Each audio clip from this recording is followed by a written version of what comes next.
Salas Martínez. La coordinadora, pues la doctora Guadalupe Martínez y la doctora Elizabeth Jiménez. Adelante, doctora, le dejamos la palabra.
¿Todavía no se puede ver la pantalla?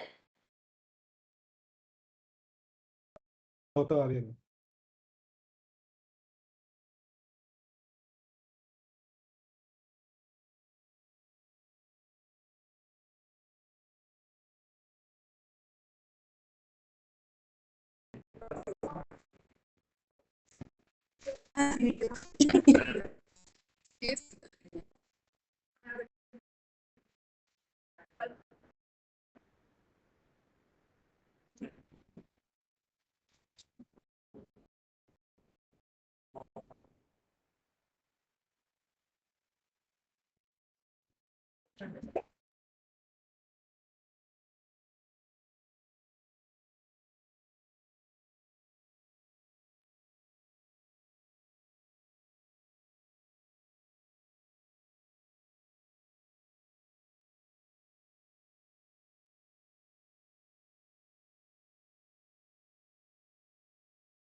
Si dejan de compartir y lo vuelven a intentar.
Está la pantalla en blanco.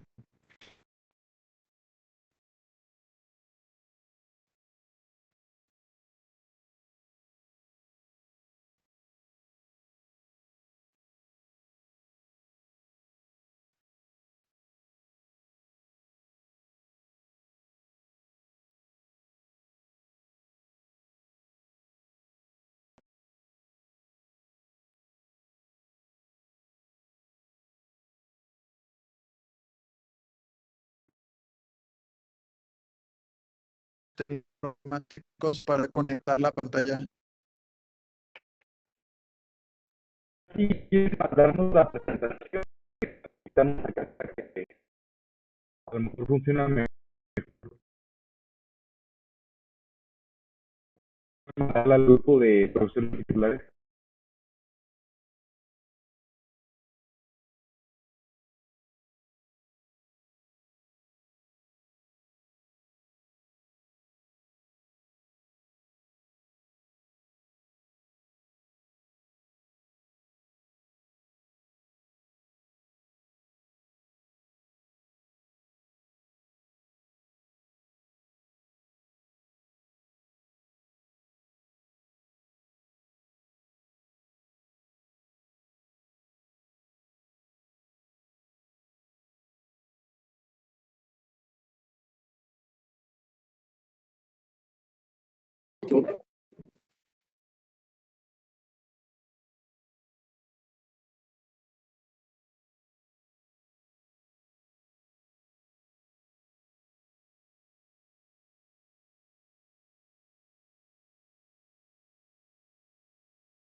Lo vemos. Ya disculpa un pequeño problema técnico de ilusión. Ya, ya podemos iniciar. Perfecto. Eh, Vemos. Bueno, primero que nada, ya nos presentaron, somos las doctoras Sofía Cecilia y Estefan de número 21, de aquí de Guanajuato. El tema que vamos a ver el día de hoy va a ser un caso clínico con respecto a evaluación de secuelas de trabajador de la industria. Nada más proyecta tu pantalla completa porque tenemos muy pequeña la Que somos nada más un cuadrito.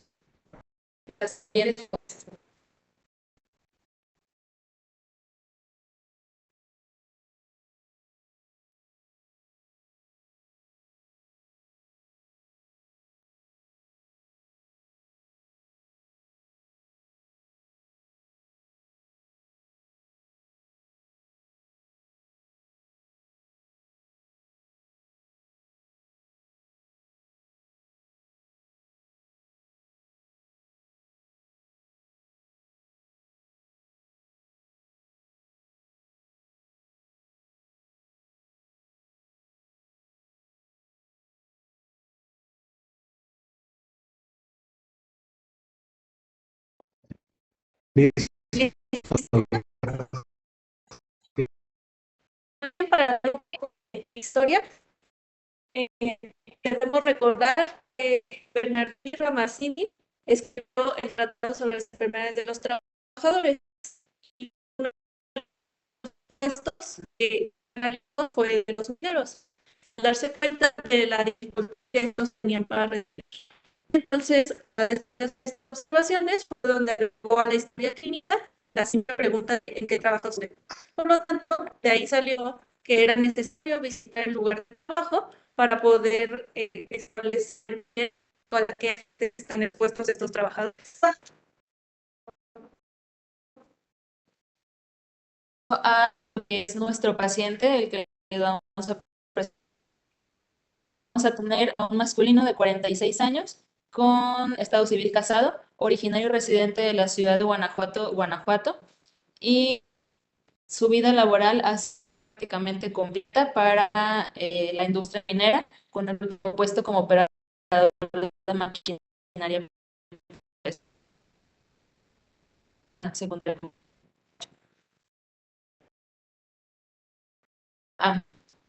Bueno, empezando con la ficha clínica de nuestro trabajador, para la que trabaja es la acción y beneficio de minerales metálicos,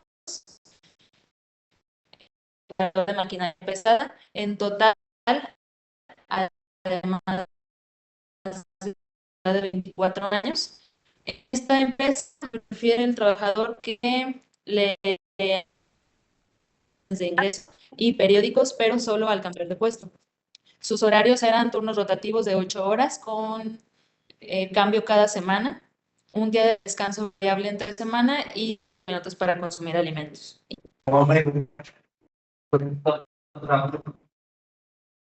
Perdón.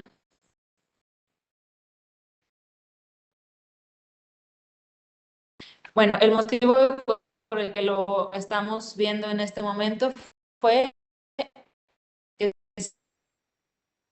las secundarias enfermedades de trabajo, las cuales fueron calificadas por ser pertenecientes a un grupo organizado y debido a esta situación, según los procedimientos, requiere la revisión, análisis, validación y autorización de la coordinación de los de trabajo para su evaluación de secuelas. En sus antecedentes familiares y personal no encontramos ningún antecedente de importancia. Y bueno, los antecedentes laborales, vamos a abordar los dentro de la línea. El primero fue sin aseguramiento obligatorio y pues fue muy poco por este repartido de explosivos durante 3 años, de 7 de la mañana a 3 de la tarde, con equipo de protección personal, del cual vamos a hablar un poquito más adelante, las características de cada uno de estos. A grandes rasgos, utilizaba respirador cada 8 días, conchas y tapones auditivos, además de calzado de seguridad. Entre sus actividades rutinarias más comunes era llegar a la empresa, colocarse su uniforme y quedaban en el interior de la mina a bordo de una camioneta de la empresa. La profundidad a la cual era trasladado depende del nivel que se está trabajando. En el caso de la empresa donde el trabajador presenta sus labores, mencionaba que los máximos niveles donde se trabajaban eran 7, con una profundidad aproximada de 350 a 400.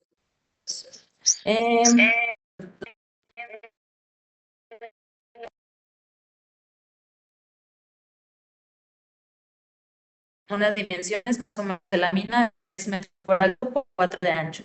Al llegar a la mina se le entregaba un carrito eléctrico en el cual subía y se cargaba de varios litros de pólvora. Se movía mediante las vías que se encontraban dentro de la mina, refiriendo que el terreno era muy sinuoso. Caminaba, bueno, dirigía el carrito hasta diferentes tipos de perforistas para entregarles un nicho y medio a cada uno de ellos. Cada nicho tenía un peso de 25 kilogramos y una jornada completa repartía aproximadamente 24 nichos. Al final de la jornada, el carrito vacío, el trabajador que se sentía mucho más el movimiento y las condiciones sinuosas del camino. Se retiraba el equipo de protección personal, subía a la superficie y se retiraba a su domicilio.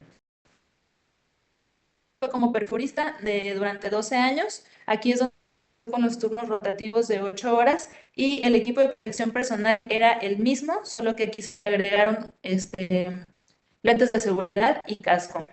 Entre sus actividades, además de las que ya mencionamos en el puesto anterior, aquí tenía una actividad extra antes de bajar a la mina, una reunión de 5 a 10 minutos donde les explicaban diferentes temas sobre seguridad durante el trabajo en la mina. Al terminar estas capacitaciones se colocaba su uniforme y eran trasladados al interior. Recibía de su compañero anterior los pendientes y las actividades que se habían realizado durante el turno que acababa de transcurrir.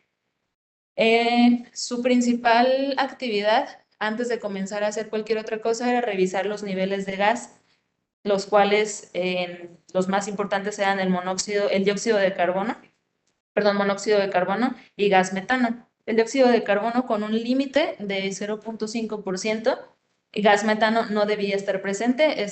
Lo identificaban mediante unas bengalas que refiere que cambian de color al entrar en contacto con el gas. Y un mínimo de oxígeno del 19%. Si alguno de estos gases se encontraba alterado, debía dar aviso, tenían que evacuar la mina, activar bombas de aire comprimido para la eliminación de los gases. Si todo estaba bien, procedían a su trabajo. Lo que dependía de colocar el equipo de perforación, el modelo más utilizado para la perforación era la máquina llamada la Jackleg, la cual tiene una forma un poco de escopeta, pero mucho más grande, y se basa sobre un tripié o una base de un solo pie, el cual es 50 kilogramos. Lo montaba, lo fijaba y mediante pulso tenía que tomar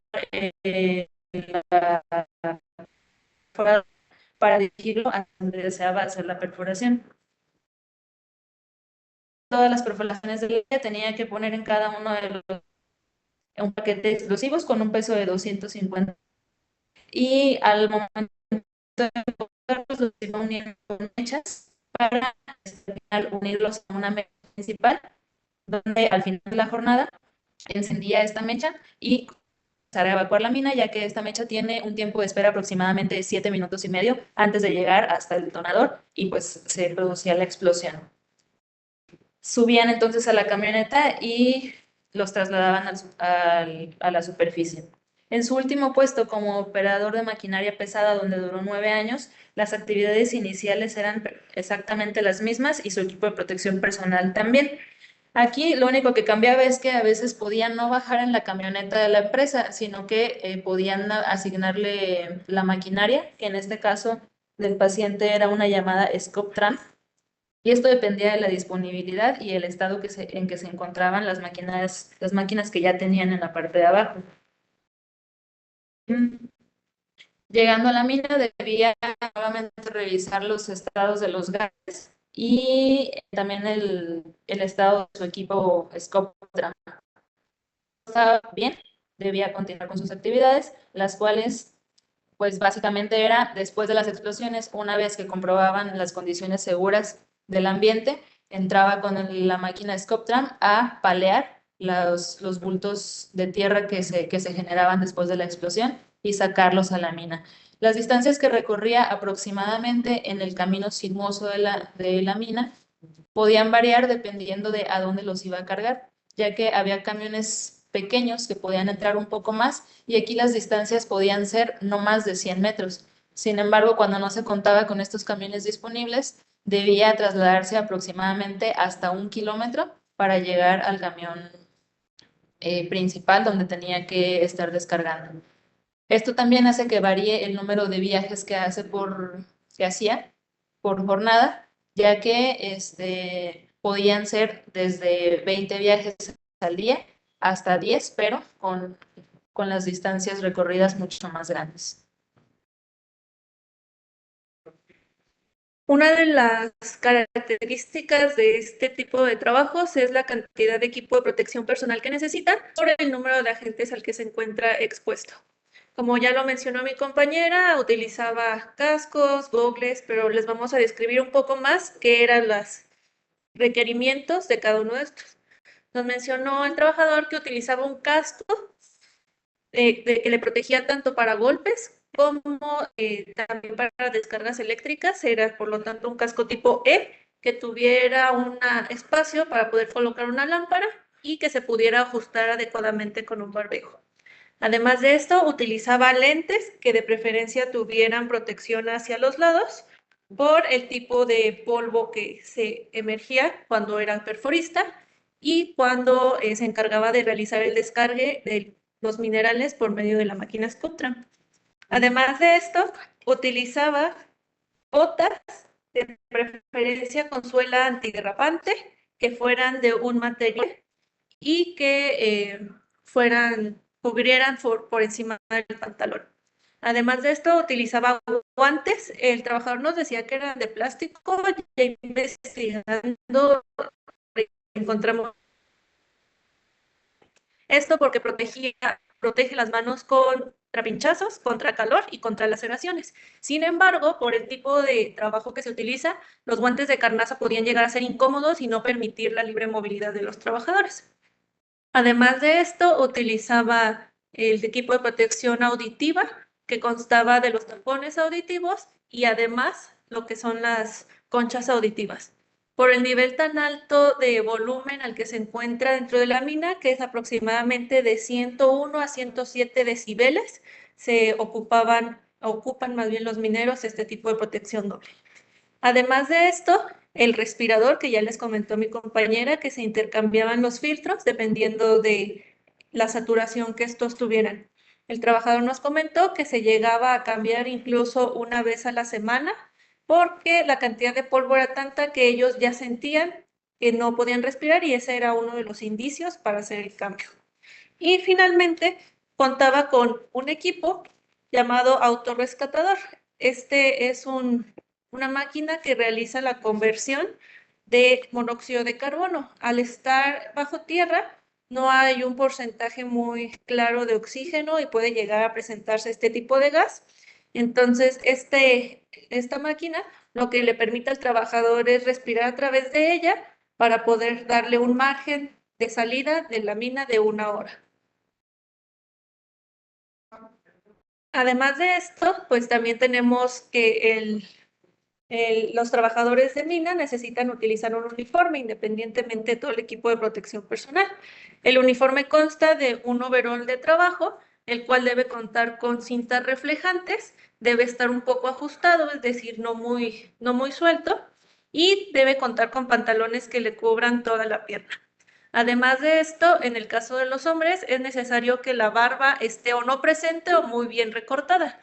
Esto con la finalidad de que el respirador, el casco y el equipo de protección auditiva estén adecuadamente sujetos a la cara y no haya margen de que entre el polvo o que haya algún problema, algún desperfecto.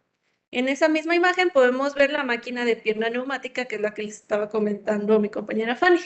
Esta máquina tiene un peso aproximado de 50 kilos, como se comentó en la historia clínica, y el trabajador durante los 12 años que fue perforista se encargaba de utilizarla. En cuanto a su padecimiento actual, lo encontramos refiriéndonos a disminución de la agudeza visual, agudeza auditiva, disculpa, de predominio en oído izquierdo. Además, refiere sensación de plenitud óptica, esto sobre todo después de exponerse a ambientes ruidosos, es decir, donde haya mucha gente o se esté escuchando diferentes sonidos. Y acúfenos principalmente por las noches, ya cuando está el ambiente silencioso, sin embargo, estos no interfieren con el sueño. Y de forma ocasional refiere que esta disminución sí dificulta un poquito el entendimiento conversacional. Estos síntomas son insidiosos y han sido progresivos desde hace aproximadamente 10 años. Por otro lado, también nos mencionaba la presencia de disnea al momento de que él nos describía que faltaba la respiración, por palabras de él, al momento de subir o en una escaleras o ir en una pendiente, podemos concluir que era disnea de medianos esfuerzos.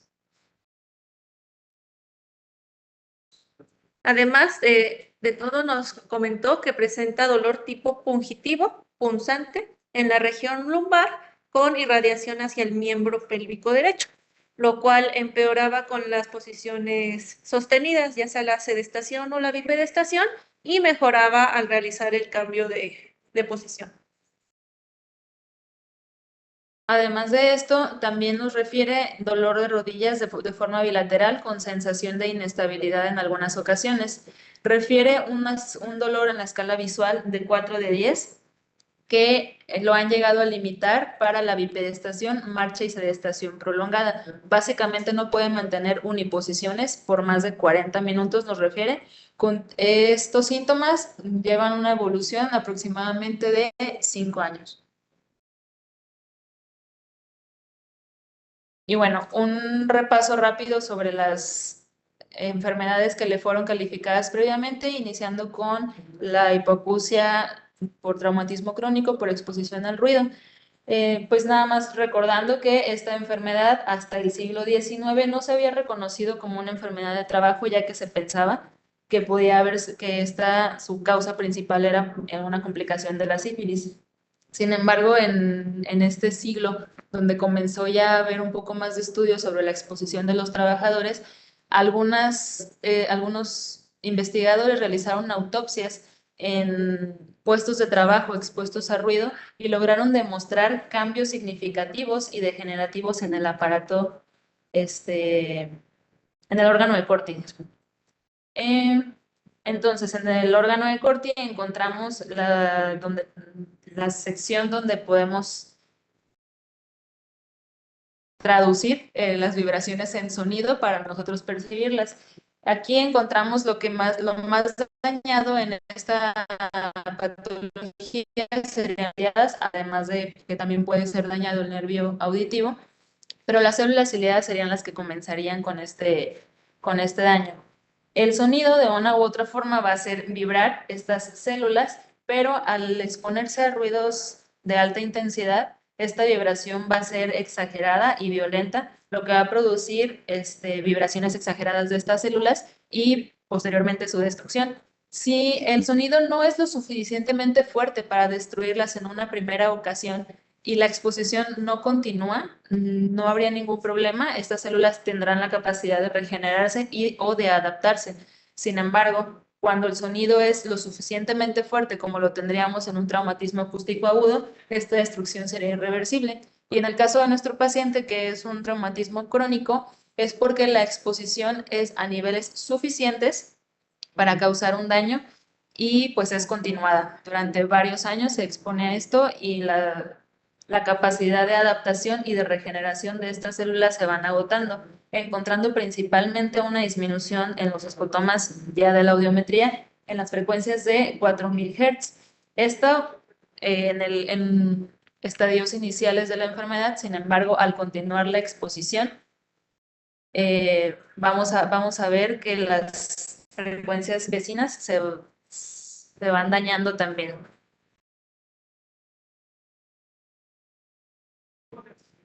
Por otro lado, vamos a también hablar de la enfermedad pulmonar por exposición a los polvos inorgánicos. Una de las principales, si no es que la principal exposición en este tipo de trabajadores es a los polvos, más bien que caracteriza a estos trabajadores es la exposición a polvo. Debemos recordar el tipo de polvo que es el sílice, ya que es el elemento que más se encuentra en la superficie de la Tierra, secundario al oxígeno, por lo tanto, no importa o en general no es tan difícil saber el tipo de polvo al que esté expuesto, independientemente de lo que explote la mina. Entonces, para esto necesitamos recordar un poco de anatomía, de las dimensiones que tiene cada una de las vías aéreas, tanto de las superiores hasta las inferiores.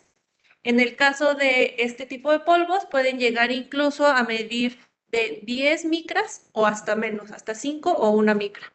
El problema de este tamaño es que es el adecuado e incluso suficiente para llegar a los bronquios, a los bronquiolos e incluso hasta el alveolo. Al llegar a este último, es fagocitado por un macrófago alveolar, lo que provoca una respuesta inflamatoria que posteriormente desencadena una cascada inflamatoria.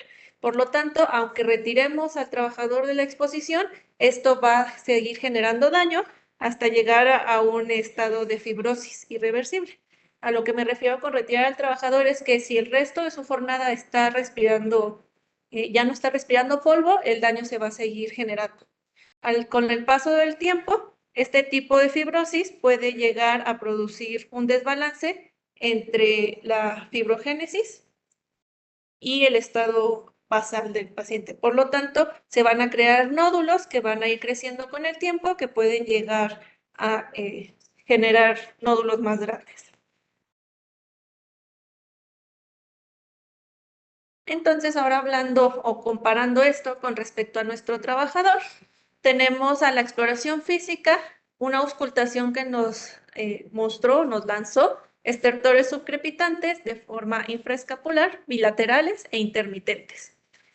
Además, se le realizó la prueba de la caminata de los 6 minutos, presentando una disnea moderada, refiriéndolo en una escala 3 de MRC modificada, con una oximetría de 90% y una frecuencia cardíaca de 90 latidos por minuto.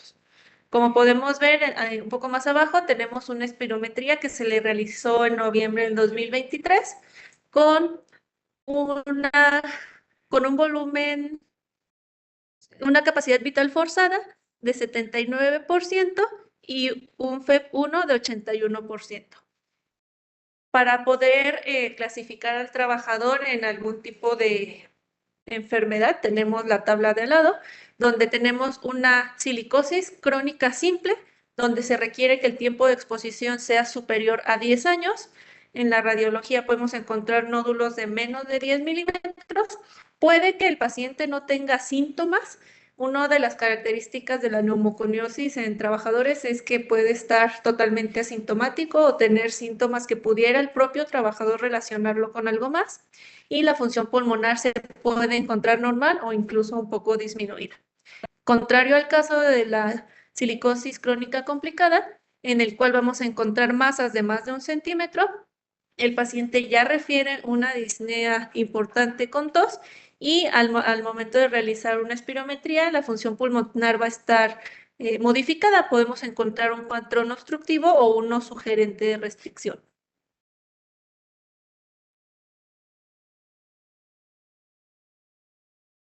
Además de esto, en el caso específico de nuestro paciente, realizamos una tomografía axial computarizada de alta resolución del tórax, el 13 de noviembre de 2023. En este podemos encontrar el patrón en árbol de gemación de forma que se asocia a micronódulos centrolobulillares. Un patrón en mosaico, también llamado crazy padding, y patrón en presencia de ganglios con aumento en dimensiones para tráquea inferior a 13 milímetros. Como pueden ver, en realidad sí hay bastante daño pulmonar. Con la tomografía es más... Y tomando en cuenta que es un trabajador que no contaba con antecedentes pulmonares de importancia, no era fumador, no estaba expuesto a algún otro tipo de cosas, y es un paciente joven, podemos fácilmente relacionarlo con la exposición laboral.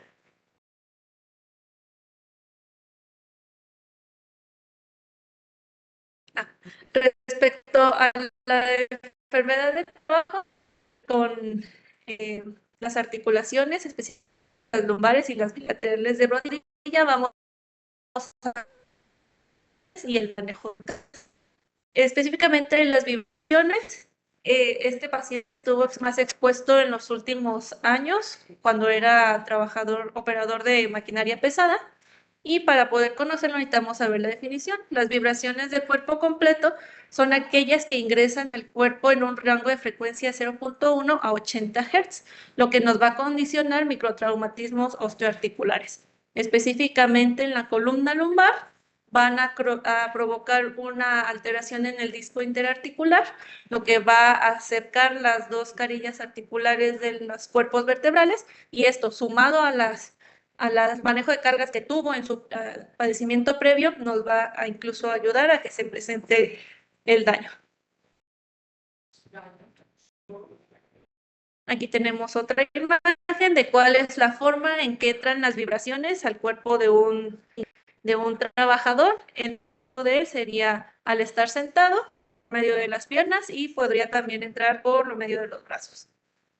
Algunos de los cambios o de los efectos de las vibraciones van a ser los cambios degenerativos prematuros no relacionados con la edad. Eso también hay que recordar, nuestro paciente está en sus 40, por lo tanto no sería relacionado a que tuviera ya un cambio en las articulaciones, sobre todo contando que no tiene sobrepeso, obesidad. Además vamos a encontrar inflamaciones agudas, deformaciones vertebrales, que nos puede llegar incluso a una intervención quirúrgica o con una lesión que pueda llegar incluso a fracturas.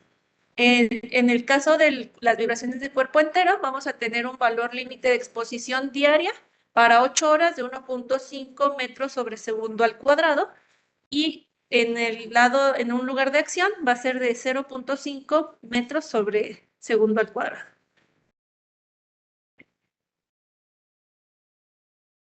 Ahora, hablando del manejo manual de cargas, hay que recordar que este trabajador realizaba el levantamiento de una máquina que pesaba 50 kilos. Esto lo que realiza es aumentar la presión en lo que es el anillo intervertebral, como podemos ver en la imagen. Esto lo que realiza es disminuir lo que es la flexibilidad. Con el tiempo no le damos la capacidad suficiente a la regeneración, por lo tanto el daño es mayor y nos puede determinar las alteraciones tanto físicas como radiológicas. En el caso de este paciente podemos establecer que ya estaba en una fase de inestabilidad por una redistribución de cargas. Ahora, pasándolo a la clínica, pues vamos al momento de explorarlo, pudimos palpar una contractura muscular paravertebral de forma bilateral. Los arcos de movilidad tenía una flexión de 60 grados, una extensión de 0, y las rotaciones e inclinaciones laterales estaban completas. Sin embargo, el paciente nos refería dolor en los últimos grados. Además, contaba con los signos de Laseg y Bragard presentes de forma bilateral con un predominio derecho. Para poder establecer que no estuviera... Bueno, que no estuviera fingido por el paciente, se realizó la maniobra de Huber, la cual estuvo negativa, y abajo tenemos unas radiografías que se le realizaron de la columna. Las del lado izquierdo son las AP y lateral estáticas, y la del lado derecho son las dinámicas. En cuanto al padecimiento de las rodillas, tenemos aquí las radiografías del paciente. Recordemos que además de los factores de riesgo que ya nos comentó mi compañera en las diapositivas anteriores, específicamente para la articulación de las rodillas, también se le suma el hecho de tener trabajos que requieran el traslado de cargas y pues el uso repetitivo de las articulaciones, los cuales generan microtraumas que van degenerando la articulación. Hay estudios que sustentan este aumento del riesgo. Algunos mencionan que incluso aumenta 1.6 más veces, es 1.6 más propenso un trabajador expuesto a estos factores para desarrollar artrosis de rodilla que una persona normal o que no se expone a este tipo de magnitud en los factores de riesgo. En esta patología, en sus síntomas iniciales, podrá obtener solo dolor que cede a los analgésicos o incluso al reposo. Sin embargo, al continuar expuesto y con la evolución natural de la enfermedad, pues este dolor podría también convertirse en que son los que principalmente hacen que el trabajo busque la atención médica. El paciente se utilizó de su enfermedad la clasificación de encontrándolo en un grado 2 con una articular, un poquito de esclerosis de la articulación. El paciente clínicamente presenta edema bilateral grado 1, sus arcos de movilidad, tomando como referencia la Academia Americana de Ortopedia, tiene una disminución de 10, nos refiere que es de 135 y el paciente nos presenta tensiones completas, sin embargo, a los decrépitos palpables y audibles, así como en obras encontramos signos de cepillo y escape también presentes de manera bilateral. Y bueno, eso fue un repaso de cómo se caracterizaron las enfermedades de trabajo al momento de ser calificadas. En este momento, evaluación de secuelas por sus enfermedades de trabajo. Vamos a iniciar con el cálculo de la... Esta es nuevamente una esquematización de la audiometría. Para realizar este cálculo, el cálculo del índice de flexibilidad para la evaluación de capacidades permanentes por el trabajo.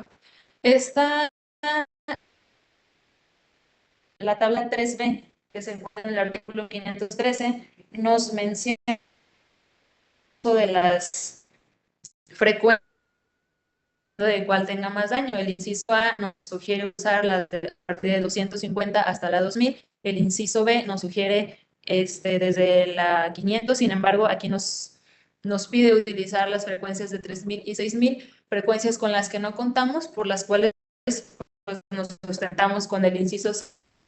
Utilizamos frecuencias donde encontramos algún daño en nuestro paciente. En este caso, en el derecho realizamos el cálculo de una hipoacusia bilateral combinada, una hipoacusia, perdón, de 19, y en el oído izquierdo, al realizar el cálculo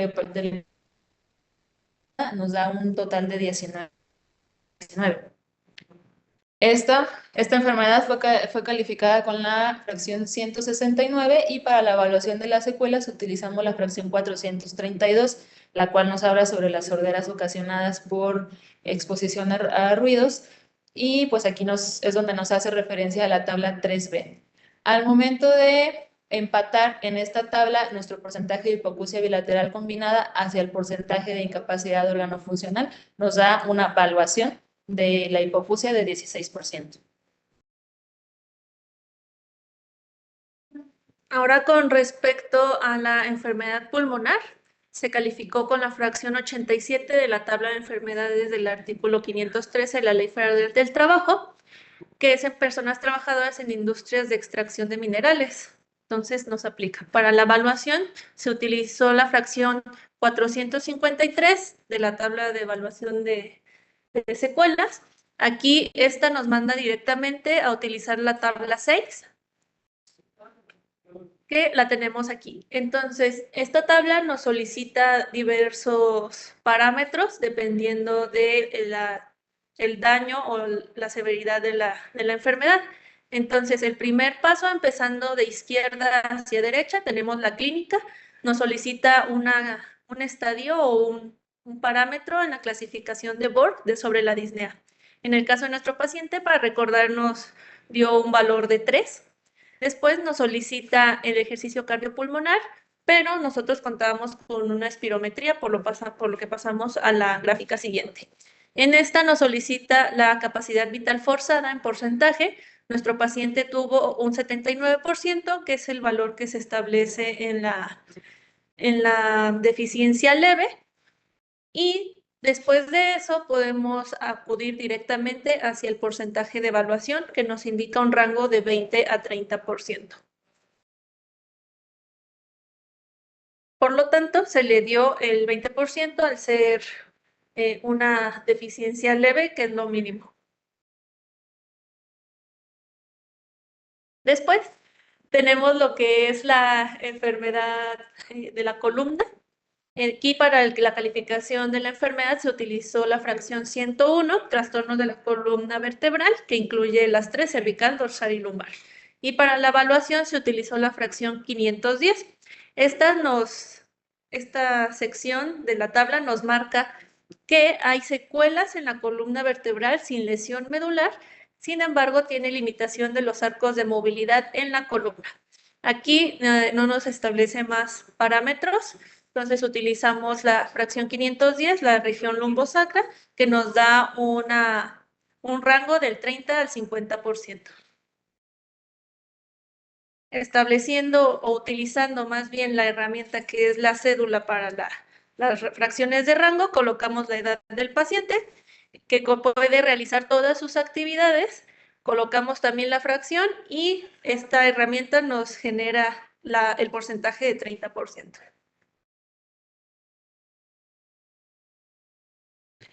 Y en cuanto a la degeneración articular de la rodilla, se calificó con la fracción 108, que nos refiere otras osteocondropatías especificadas. Si bien en el artículo 513 esta fracción pareciese hacer solo referencia a los miembros superiores, ya contamos con las nuevas cédulas a partir de básicamente un mes, del 30 de abril de este año, en el que ya nos sugiere que sí podemos englobar en esta fracción las gonartrosis.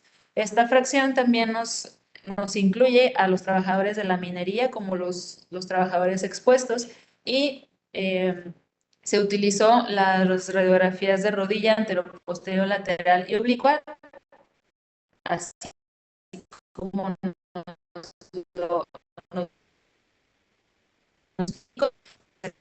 es médico al momento de valorar. Para la valoración de las secuelas se utilizó la fracción 203. Nos habla de que la rodilla permite una extensión completa según el ángulo de flexión, en el cual encontramos, como recordarán, que estaba limitada en 10 grados, por lo que se le otorga el mínimo de esta fracción, siendo 10%.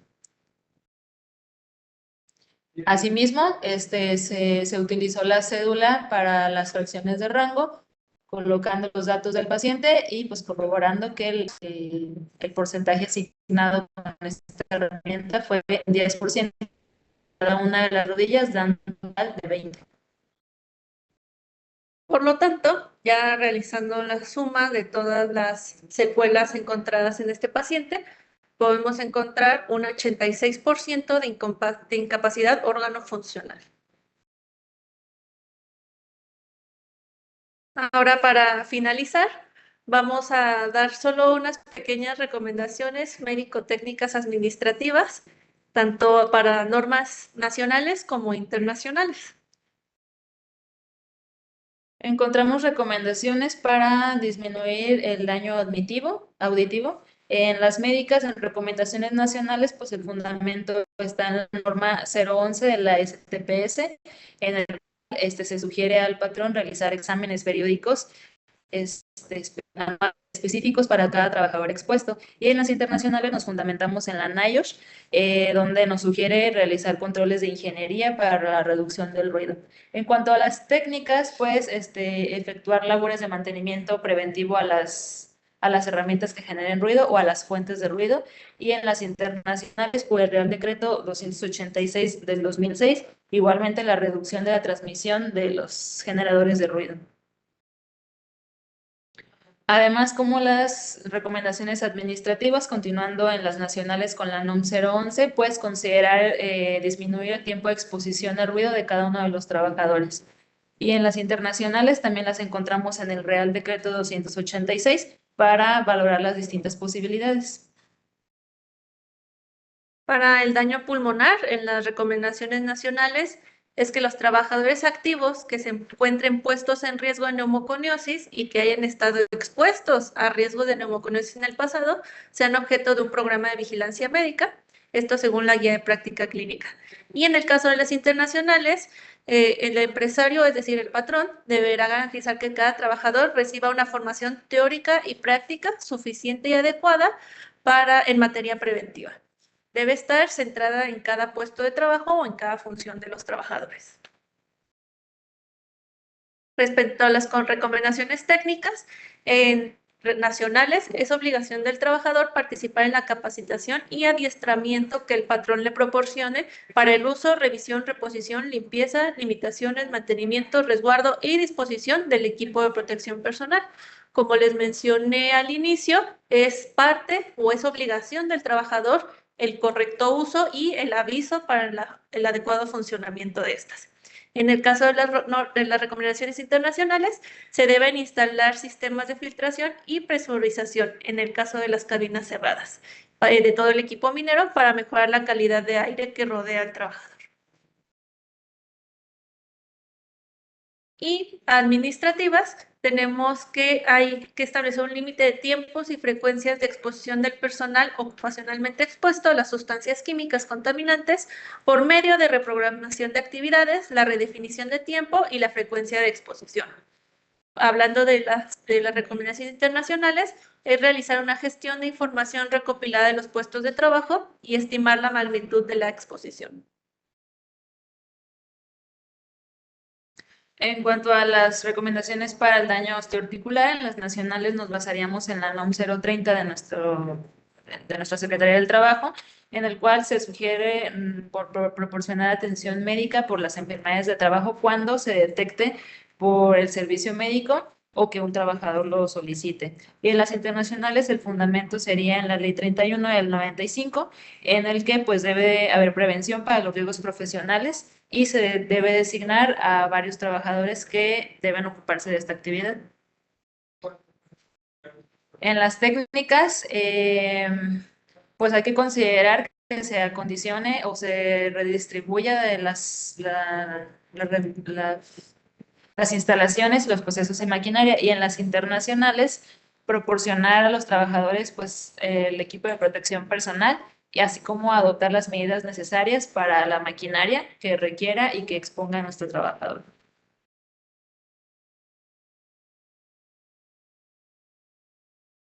Y pues eso sería todo de nuestra parte, de parte del equipo Guanajuato. Muy bien, muchachos, pues muchas gracias por presentarnos este caso. Rápidamente me gustaría hacer una acotación. Por parte del área de enfermedades de trabajo, nos encontramos la doctora Diana Karina Ruiz y el doctor Juan Carlos Tinajero Sánchez. Y nos gustaría comentar en relación al caso que nos presentaron y lo comentábamos aquí en cortito nosotros. Tal vez parezca un caso muy de libro, ¿no? Muy de los que nos presentan en todos los libros de medicina del trabajo, pero bien es cierto que el doctor Real al intentar presentarnos estas sesiones, pues bueno, la intención principal es que la SOAT nos presente sus casos representativos, ¿no? Específicamente, pues, cuatro con este caso de un trabajador minero, que no en todas las SOAT existen mineros y que a lo mejor lo vemos en un libro y decimos, el minero expuesto a pólipo, una enfermedad pulmonar seguramente tiene, pero no es representativo de todas las SOAT. Entonces yo creo que lo abordaron muy bien. Hay que recordar también, como en estos casos, que pues un trabajador no va a tener, regularmente no va a tener solo una enfermedad de trabajo, va a tener dos o más enfermedades. Y la labor de nosotros será identificar todos aquellos factores de riesgo que están presentes en las empresas para poder hacer el diagnóstico de estas enfermedades, ¿no? Pues yo creo que estuvo muy bien abordado, las conclusiones bastante claras, y me gustaría aportar en relación al momento en que se realiza la calificación de las enfermedades de trabajo. Aquí vemos 3 enfermedades, ¿no? ¿Quién me dice cuántas ST9 en el manejo administrativo se le llenaron a este trabajador? Una ST9 por todas las enfermedades, una por cada una. ¿De qué depende? ¿Es para el público o es para el equipo? Para el La equipo, pregunta. para el equipo. Ah, fueron 3. Una para lo pulmonar, una para lo auditivo y una para lo osteoarticular. ¿Y por qué no solo una ST9? ¿Por qué? Disculpe. ¿Por qué no solo una ST9? ¿Por qué le llenaron 3? Ah, porque se realiza dependiendo del agente causal o el factor de riesgo, digámoslo así. Exactamente, ¿no? Entonces, si ustedes hubieran identificado solamente enfermedad osteoarticular de columna y osteoarticular en rodillas, ahí sí le llenamos solamente una ST9, ¿no? Porque es el mismo agente el que está afectando la salud del trabajador. Sin embargo, si tenemos agentes diferentes, vamos a llenar una ST9 por cada una de las enfermedades, ¿no? Y al final, pues bueno, sí podemos hacer una ST3 englobando todo. También me gustaría preguntar de parte del público si tienen dudas para sus compañeros.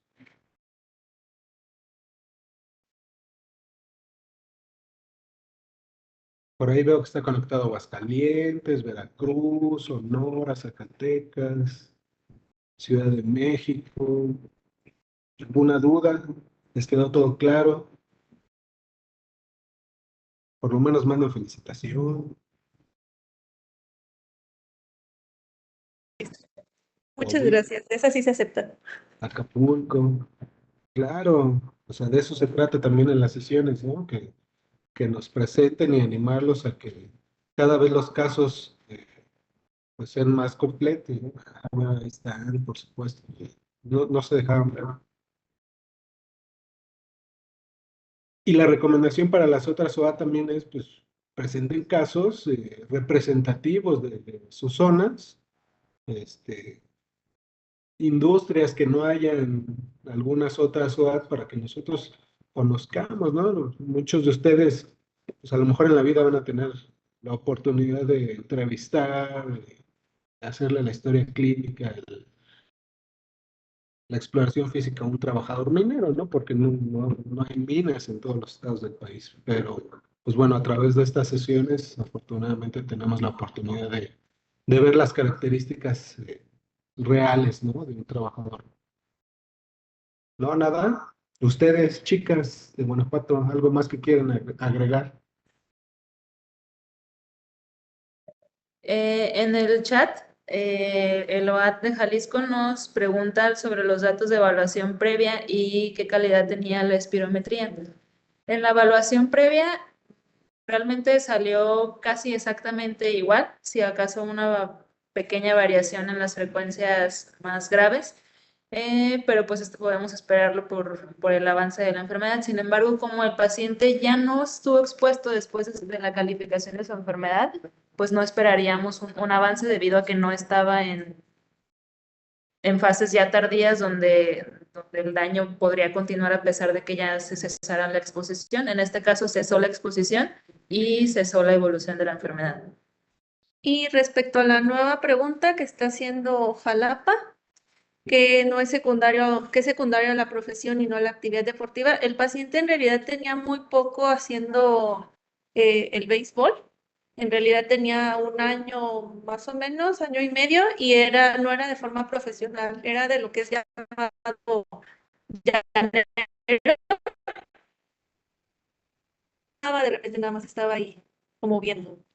Ahondando en esto de la espirometría, si bien es cierto que ya tenemos ahí la espirometría, nos dicen también en las tablas de evaluaciones que tomemos el valor del estudio, este, pues que presente mayor daño, ¿no? Entonces, sí sería bueno que se complementara todo el estudio del trabajador también con las pruebas, con otras pruebas funcionales, ¿no? La caminata de 6 minutos, una gasometría para ver cómo está la cantidad de oxígeno. Entonces, eh, dependiendo de los estudios que se hagan en cada hospital, en cada UAT, lo ideal es que tengan todo la batería, ¿no? Para poder dar una evaluación muy, muy precisa. ¿Alguien más? ¿Alguna otra duda que si no la quieren comentar aquí, que la escriban en el chat? Yo. Una pregunta. ¿Ustedes hicieron la prueba de caminata de 6 minutos? Sí, Ah, perfecto. Bueno, lo primero que quiero decirles es que, pues, felicidades. Son herramientas que tenemos, digamos, disponibles todos los médicos del trabajo y que las podemos hacer allá fuera del consultorio. Y que, bueno, muchas veces esto da mucho más información que otras de las pruebas de función pulmonar. Aquí lo que les quisiera comentar es, lean un poquito acerca de lo que se puede hacer con los resultados de la prueba de caminata de 6 minutos. Si bien en la tabla, digamos, no podemos usar Borg para evaluar secuelas, porque si bien viene una partecita acá del Borg al inicio, en el pie de la tabla dice que se tiene que utilizar la prueba de función pulmonar, como dijo el doctor Tinajero, con el valor más afectado.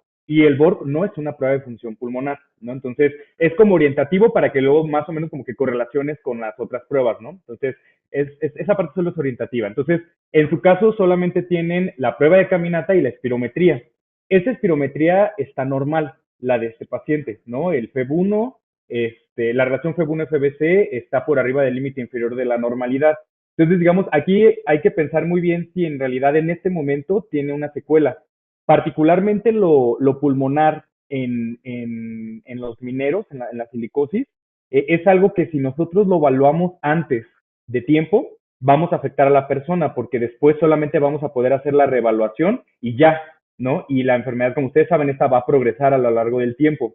Entonces, el principal disparador de que en estos pacientes se deteriore la función pulmonar es justo cuando empieza a bajar la función. O sea, los pacientes viven mucho tiempo con los nódulos. Los nódulos pueden tener progresión radiográfica, pero no tener afectación en la función. Pero cuando se deterioran es cuando cae la función.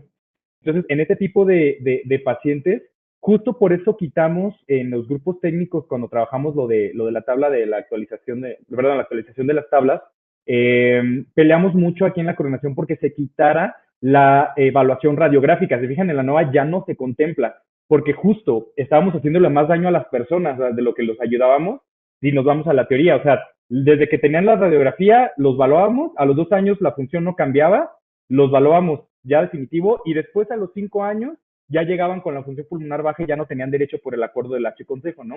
Entonces, es algo que luchamos por quitar para que realmente se evaluara cuando tuviera pérdida de la función pulmonar. Entonces, en este caso, algo que tienen ustedes como una herramienta, si ya tienen la prueba de caminata de 6 minutos, es ver si con la prueba de caminata podían calcular el VO2 max y haber hecho la evaluación con el VO2, porque la espirometría está normal. O sea, realmente, acuérdense, no esto puede ser una como cuestión de interpretación distinta, ¿no? En una espirometría se hacen 3 o 5 o hasta 8 pruebas, ¿no? Y la espirometría va a tomar los valores más altos que se logren. Ese es el resultado de esa espirometría.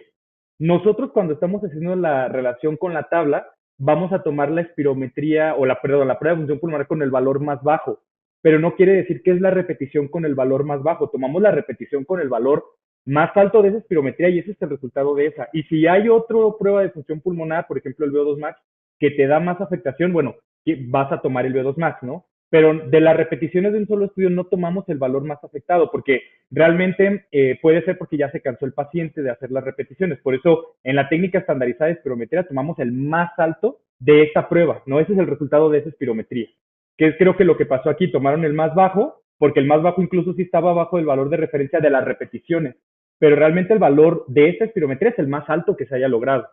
¿Sí me doy a entender con esa diferencia? Esa es una cosa como que se podría interpretar de esa manera, pero digamos, cada interpretación individual no es el resultado de la prueba de función pulmonar, es el más alto de acuerdo a las vías ATSRS, ¿no? Entonces, esa es una de las cosas. Pero quizás, y eso en neumoconiosis, cuando todavía no tenemos fibrosis pulmonar con atelectasias, con otras cosas, o sea, que es silicosis simple todavía como este paciente, realmente no esperas que tenga tanta alteración de la mecánica ventilatoria, piensas en la difusión de gases, ¿no? Ya hasta que ya avanza más es cuando ya también cae la FBC y bueno, la relación también puede caer, pero es más dependiente de la FBC, ¿no? En estos pacientes.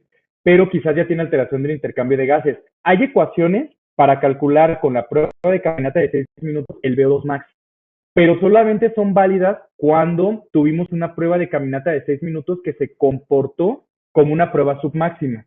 O sea, hay pruebas máximas y submáximas, ¿no? El Bruce y eso son pruebas máximas que no podemos hacer nosotros. La prueba de caminata es una prueba submáxima que en pacientes que tienen alteraciones intersticiales o del intercambio de gases se puede comportar como una prueba máxima. ¿Cuándo? Cuando desatura el paciente.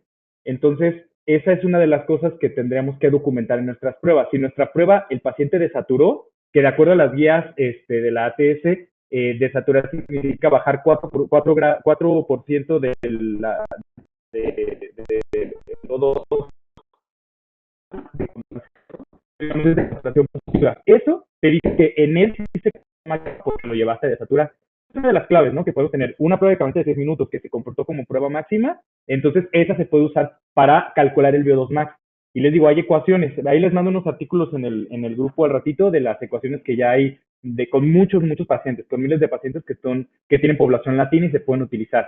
Entonces, digamos, una de las claves, vamos a tener una sesión de puras pruebas de función pulmonar para ver estas como cositas, digamos, tenemos muchas cosas que hacer con pruebas sencillas como estas. Ya todos tenemos espirómetro en nuestro SOAT, ya todos podemos hacer una prueba de caminata, entonces hay muchas cosas que podemos hacer. Pero bueno, las felicito y los felicito al grupo de que ya estén haciendo estas pruebas en los consultorios. Es algo que hace unos años pues ni se pensaba en hacer, ¿no? Y ya me da mucho gusto ver que están haciendo estas pruebas y que se animan. Ahora vamos a lo fino, al análisis de los datos que podemos tener, que también son cosas muy nuevas de las guías, ¿eh? O sea, esto es algo que la ATS ha estado sacando muy recientemente. Pero bueno, luego vamos a tener una sesión de eso, pero en conclusión de mi comentario es que las quiero felicitar por haber hecho estas pruebas y porque, bueno, se animen a estudiar más completo a sus pacientes. Ya, es lo que quería decir. Muchas gracias. Sí, bueno, igual nosotros por parte del área de enfermedades de trabajo, nuevamente las felicitamos y bueno, sí es cierto, lo mencionaba el doctor Real, solamente recordar que en el caso de las revaloraciones, pues no podemos pasar de los 2 años, ¿no? Entonces, sí es importante que tengan todos los estudios específicos antes de los 2 años para no afectar las prestaciones del trabajador, ¿no? Que muchos de ellos, en el caso de los trabajadores mineros, pues no son alguien que tenga muchos recursos económicos, ¿no? Que pueda estar esperando muchos meses en que le den nuevamente su dictamen para que le paguen su pensión, ¿no? Entonces, hay otras preguntas ahí en el chat, por cuestiones de tiempo, vamos a dejar aquí la sesión, pero sí me gustaría tomar nota y en el transcurso del tiempo, pues bueno, les vamos a estar dando respuesta también. Bueno, si no tienen algún otro comentario, les dejo que se despidan. Nosotros nos despedimos desde el área de enfermedades de trabajo y muchas felicidades nuevamente. Hola, buenos días, ¿se escucha? Sí, doctora. Hola, ¿cómo están? Pues yo también pues felicitarlas al equipo de Guanajuato, a la sede de Guanajuato. Fue por el caso, la manera en que lo manejaron. Y como dice el doctor Tinajero, las preguntas que se tengan también ustedes para que puedan ir dando respuestas, si son del caso, si son de enfermedades de trabajo, lo vamos a atender nosotros. Y qué bueno, me da gusto también ver la participación de los demás integrantes en el chat respecto a las dudas. De eso se trata, ¿no? El tener esas sesiones de compartir pues los diferentes casos que se van presentando. Como decía el doctor Tinajero, también es de utilidad que se puedan presentar aquellos que son más típicos de las regiones y de las sedes y que pues surjan las dudas y que las estemos complementando. Así que muchas felicidades y un saludo a todas y a todos, que tengan un excelente fin de semana. Muchas gracias. Hasta luego. Muchas gracias. Muchas gracias a Hasta luego. todos. Hasta luego. Hasta luego, buen día.